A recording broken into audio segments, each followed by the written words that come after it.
Breaking news. We got some breaking news over here. As I was preparing another video that you'll see later, we got some breaking news. The New York Jets have made some transactions. Let's take a look at what that looks like over on X. New York Jets. We have signed defensive lineman Bruce Hector to the active roster. They needed that with all the injuries. Looks like Solly Thomas is going to be out this week. So the answer is Bruce Hector. It's not anybody else in the league. It's Bruce Hector, one of the worst graded defensive linemen in the NFL. That was on our practice squad. We just signed him to the active roster. But most importantly, we have signed a new kicker. There's a new kicker in town, and it's Anders Carlson. And we released Riley Patterson, who went 3 for 3 on extra points. One hit the upright. So we signed Anders Carlson to the P squad, and of course, he'll be elevated for the game on Sunday, I would assume. Now, who is Anders Carlson? Let's take a look. He's 6'5", so a very tall young man.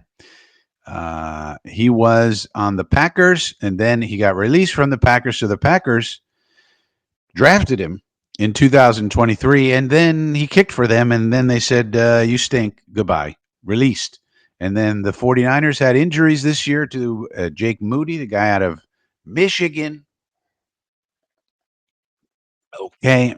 And he went 5 for 5 for them on field goals.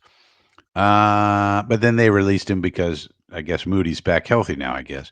And then we signed him to practice squad. So the thing I want to know about kickers is how well do they kick? I don't care about leg talent. I don't care about any of that. So how many field goals did he make? So the problem with Green Bay, he didn't make enough field goals. 81.8% on field goals. That's not good. Most importantly, he couldn't even make extra points. 34 out of 39, 87.2. Extra points should be like 97, 98, 99%. He's 87. So that's not good. Then he went over to San Francisco. He made all his field goals, 5 for 5, but he did miss another extra point, went 3 for 4, 75%. Again, extra points should be automatic.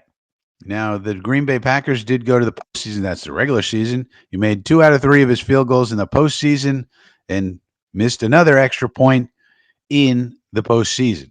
You can't be missing this many extra points. Now, why did we do this? Well, I guess we're not happy with Riley Patterson or the other guy we got on the practice squad. There's some other guy we got from who's never kicked in the pros yet. But now we got this guy.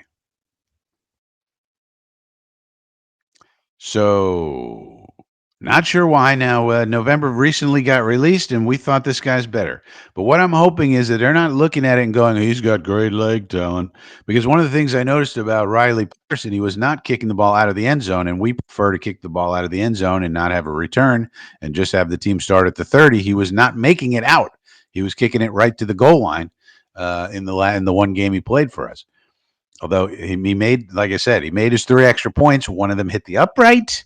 The first one, a little scary, but he made them all. So what I'm hoping is that Brant Boyer knows what he's doing. From what we've seen from Brant Boyer in terms of the kicking situation, especially if this guy doesn't work out and we just picked him because he can kick it through the end zone instead of worrying about like the main thing, like, making extra points and making field goals. 81.8 is a very poor percentage. We had a little glitch there. Sorry about that. Now you got to factor in he made all 5 out of 5 this year. So his total career, 84.2%. That's not great. And 86% on extra points. That's terrible. So if I was the special teams coach, I want the kicker who makes the most field goals and extra points. I'm not too concerned about leg talent. And I'm not too concerned about having to cover kicks on it, especially with the dynamic kickoff. There's not too many people making big returns on this new kickoff format that they have.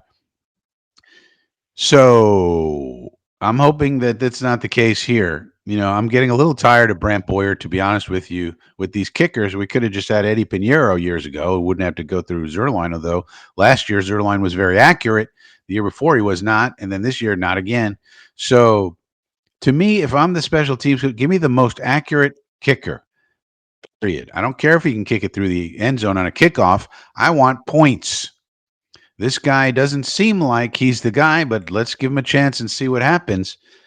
But again, it seems like we're going for leg talent instead of just the guy who can make easy field goals and extra points. You got to do the easy stuff. Make your extra points, make your easy field goals. If you can't make the long ones, fine.